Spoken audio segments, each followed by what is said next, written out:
সকালবেলা ঘরদোর পরিষ্কার পরিচ্ছন্ন মানেই মন মেজাজও ভালো হয়ে যায়। তো সকাল টাইমটা অতি ব্যস্ত থাকার পরেও এইসব কাজ কিন্তু মাস্ট সারতেই হবে।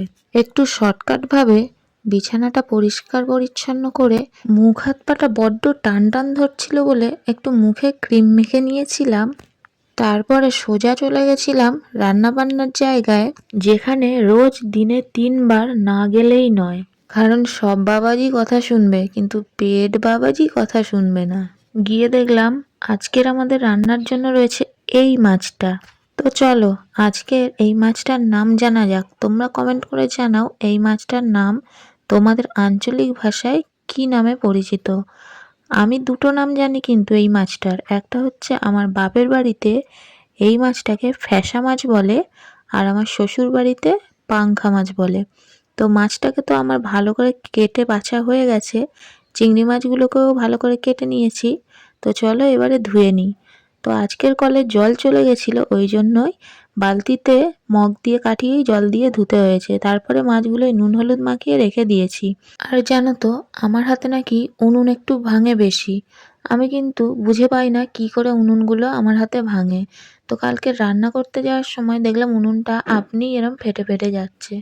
তো যাই হোক, আজকের ভাবলাম সকালবেলা উনুনটাতে একটু কাদামাটি দেওয়া যাক। যেহেতু আমাদের নিত্যদিন উনুনেই রান্না হয়, গ্যাসে মাঝে মধ্যে রান্না হয়, আর রাত্রেবেলা রান্না হয়। তো আমার আগেই সমস্ত বাসি পাটের কাজ সারা হয়ে গেছিল। যেহেতু এখানে উনুনটাকে সারতে হবে, তাই এই উনুন শালটা ফেলে রেখেছিলাম। স্নান টান সব করে নিয়েছি। তারপরেই ভাবলাম ধীরে সুস্থে এখানটাকে পরিষ্কার করা যাবে। তোমাদের সাথে গল্প করতে করতে আমার এত বড় লম্বা বারান্দাটা মোছা হয়ে গেল। এটা কিন্তু মুছতে ভালোই সময় লাগে। আর এদিকে আমি ভাত চাপিয়ে কিন্তু ওই সব কাজ করছিলাম। আমার এখানে ভাতটাও হয়ে গেছে। আর এই দেখো এখানে আমার মেয়ে তো কাঁদছে, খালি আমার কোলে উঠবে কোলে উঠবে। তাই তো কি আর করব, একটুখানি মেয়েটাকেও তো আদর দিতে হবে তাই না? তাই একটু কোলে নিয়েছিলাম একটু শান্ত করার জন্য। তো আমার তো ভাতটা হয়েই গেছে, এবারে একে একে মাছটাও ভেজে নেব। তোমাদেরকে যে বলেছিলাম নিত্যদিন আমাদের উনুনেই রান্না হয়, আজকে যেহেতু উনুনটা মাটি দিয়েছি কাঁচা মতন আছে, তাই আজকে রান্নাটা গ্যাসেই করছি। তো বড় মাছগুলো তো ভাজা হয়ে গেছে, এবার চিংড়ি মাছটা ভেজে নেবো। সত্যি কথা চিংড়ি মাছে খেতে আমার ভীষণ ভাল লাগে, আর চিংড়ি মাছের সেন্টটা তো আরোই ভালো লাগে। আর জানো তো আমার মেয়েও চিংড়ি মাছ খেতে খুব পছন্দ করে। তো যাই হোক, আজকে চিংড়ি মাছ রান্না করব ওলকপি আর আলু দিয়ে, সাথে একটু পেঁয়াজ আর আদা রসুনের বাটা দেব। বাড়িতে টমেটো ছিল না তাই টমেটোটা দিইনি।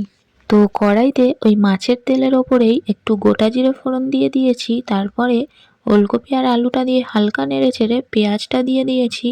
পেঁয়াজটা দিয়েও হালকা নেড়ে চেড়ে লাল লাল হয়ে গেলে আদা রসুনের বাটাটা দিয়ে ভালো করে একটু কষিয়ে মতন নেব। ভাজা ভাজা হয়ে গেলে একটা মশলা করে নিয়েছি, বাটিতে দিয়েছি নুন হলুদ লঙ্কার গুঁড়ো ধনে আর জিরের গুঁড়ো। একটু জল দিয়ে গুলিয়ে পেস্টটাকে দিয়ে দিয়েছি সবজির সাথে ভালো করে কষিয়ে। তারপরে চিংড়ি মাছটাকে দিয়ে দেব। একটু নেড়ে চেড়ে সামান্য জল দিয়ে ভালো করে কষিয়ে নিয়েছি। তারপরে একটু বেশি করে জল দিয়ে ফোটার জন্য ঢাকা দিয়ে দেব।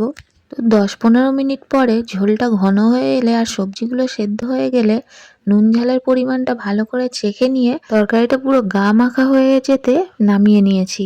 দেখো তো কেমন লাগছে দেখতে, দারুণ না? খেতেও কিন্তু দারুণ টেস্ট হয়েছিল।